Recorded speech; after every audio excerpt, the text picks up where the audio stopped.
Baik, bismillahirrahmanirrahim. Assalamualaikum warahmatullahi wabarakatuh. Perkenalkan, nama saya Irmawati, Prodi Manajemen Pendidikan Islam, kelompok 1. Pada kesempatan ini, saya akan memaparkan sedikit materi mengenai tips mengatasi stres akademik di masa pembelajaran online. Untuk mempersingkat waktu, langsung saja ke materinya. Tips mengatasi stres akademik di masa pembelajaran online.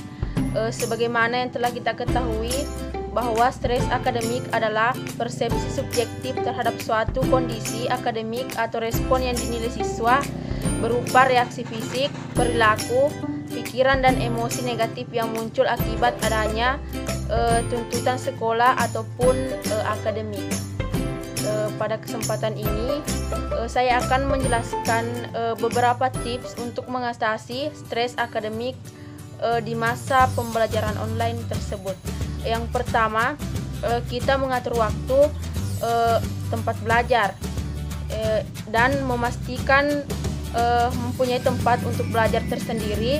Selain demi kenyamanan, menempatkan kegiatan belajar pada tempat tersendiri bisa membuat kita lebih fokus dalam belajar, mengerjakan tugas, dan menggunakan sebuah meja pada sudut kamar dan mengatur tempat belajar seefisien mungkin. Kita juga bisa menambahkan hiasan dinding tersebut sebagai tulisan pengingat ataupun sebagai penyemangat kita dalam belajar. Terus yang kedua, kita perlu mengatur jadwal, menjadwalkan kegiatan secara terstruktur. Salah satu penyebab menumpuknya tugas ialah kebiasaan menunda-nunda. Semakin sering kita menunda-nunda sesuatu, maka akan semakin menumpuk kerjaan yang harus kita lakukan dan semakin berat pula yang kita rasakan. Sebagaimana yang telah kita ketahui, dalam melakukan sesuatu tanpa menundanya, mengerjakannya di waktu yang tepat, maka kita akan mudah menyelesaikan kewajiban-kewajiban yang akan datang berikutnya.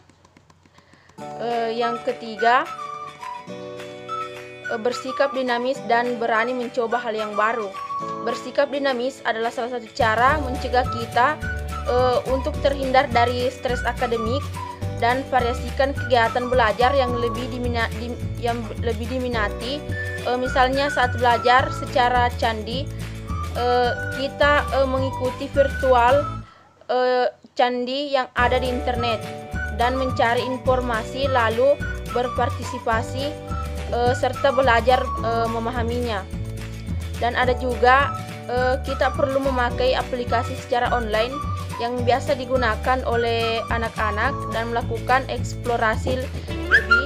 Dengan demikian, kita bisa menemukan fitur-fitur atau hal-hal yang bisa meningkatkan kenyamanan dan terhindar dari berbagai stres yang akan kita alami. Terus yang terakhir, kita membuat pembelajaran menjadi sederhana, menyenangkan dan bermanfaat. Misalnya, dalam pembelajaran jarak jauh adalah kesempatan bagi kita untuk mendampingi atau mengajarkan sesuatu kepada anak-anak, maka pilih salah satu tips seru untuk apa yang telah kita ajarkan dalam melakukan pembelajaran yang bermakna. Misalnya belajar sambil bermain atau sambil melakukan kegiatan seru lainnya. Tentu itu akan mengurangi stres ataupun kebosanan dalam proses belajar mengajar. Itulah materi yang sempat saya sampaikan, lebih dan kurangnya mohon dimaafkan. Assalamualaikum warahmatullahi wabarakatuh.